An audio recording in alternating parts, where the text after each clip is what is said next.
Hi guys, and this is a new video about TikTok application, and today we will show you how to trim a sound on TikTok before recording. Let's go to the app and let's click on the central plus icon to start new recording.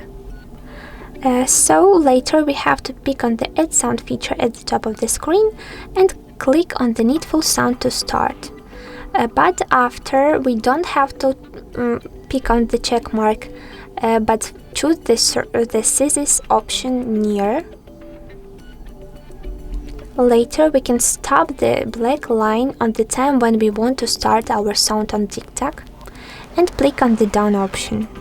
Unfortunately, we cannot manage the duration of the sound because we don't have the whole video, but you can smoothly manage the duration of TikTok after changing the mode of a duration here. So we can stop it as an example on the 3 minutes option, but remember that you can choose another duration of the TikTok.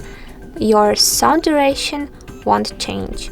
So let's start our new TikTok recording after picking on the shooter, on the red shooter at the central, and let's pick on the check mark here to save.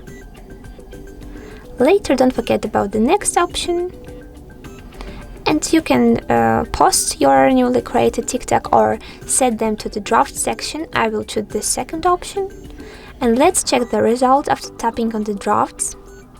As you can see here, we have the newly created TikTok with the added sound here. So from now on, you know how to trim a sound in TikTok before recording and how to manage its start point. So don't forget about likes, and don't forget to subscribe to our YouTube and of course TikTok HardReset.Info channels. Good luck, guys!